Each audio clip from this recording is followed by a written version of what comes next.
Hello everyone, welcome to my channel literary land. আর আজকে আমি তোমাদের সামনে যে টপিকটি আলোচনা করব সেটা তোমরা স্ক্রিনে দেখতেই পাচ্ছ। সেটা হচ্ছে অ্যাবাউট মাইকেল মধুসূদন দত্ত। এবং তিনি হচ্ছেন আজকে যে টপিকটি আমরা আলোচনা করব সেটি হচ্ছে রিলেটেড টু ইন্ডিয়ান লিটারেচার। এবং আমি ইন্ডিয়ান লিটারেচারের একটা প্লে লিস্ট ক্রিয়েট করেছি যেখানে সমস্ত ইম্পর্টেন্ট ইন্ডিয়ান লিটারেচারদের সম্পর্কে আলোচনা করা হয়েছে। তোমরা চাইলে আমার চ্যানেলে গিয়ে চেক করতে পারো। শুধু ইন্ডিয়ান লিটারেচারে নয়, বিভিন্ন ধরনের যে লিটারেচার তার সম্পর্কে প্লেলিস্ট আছে এবং literary terms, figure of speech সব আলোচনা করা আছে, তোমরা গিয়ে চেক করতে পারো। তো চলো আজকে যে ডিসকাশন সেটা শুরু করা যাক।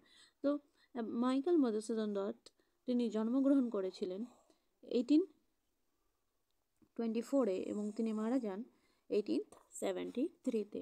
তিনি একজন পপুলার বেঙ্গলি পোয়েট ছিলেন এবং ড্রামাটিস্ট ছিলেন এবং বলা হয় যে তিনি যে বেঙ্গলি ড্রামা তার পায়োনিয়ার ছিলেন। বেঙ্গলি ড্রামার। তার কিছু ফেমাস ওয়ার্ক আমরা পাবো, খুবই ফেমাস ওয়ার্ক তোমরা জানো।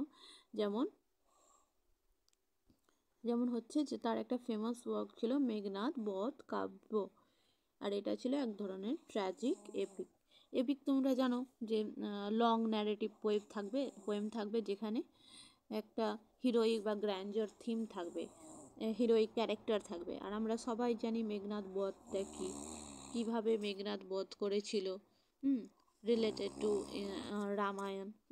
তো এটা হচ্ছে এক ধরনের ট্র্যাজিক এপিক।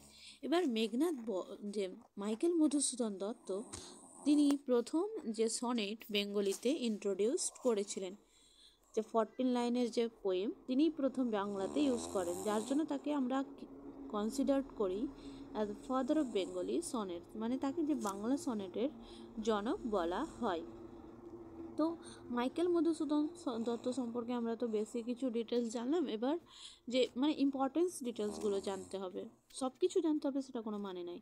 এবার নেক্সট চলো আমরা তার যে কিছু ফেমাস ওয়ার্ক সেগুলো সম্পর্কে দেখে নিই। তো তার যে খুবই ফেমাস ওয়ার্ক ছিল সেটা হচ্ছে তিলোত্তমা। তারপর আমি একটা বলেই দিলাম মেঘনাদ বধ কাব্য, বা ইংলিশে বলতে পারি ব্যালাড অফ মেঘনাদ স্টিমার্স। এটা তিনি 1861-এ পাবলিশ করেছিলেন। এছাড়াও আরও কিছু ফেমাস রয়েছে, সেগুলো খুব ইম্পর্টেন্ট নয়, তাই জন্য আমি লিস্টে দিইনি, তাও আমি নাম বলে দিচ্ছি, চাইলে তোমরা নোট ডাউন করে নিতে পারো। যেমন হচ্ছে একে কি বলে সভ্যতা, শর্মিষ্ঠা, নেক্সট হচ্ছে বুড়ো শারিকের ঘাড়েরও।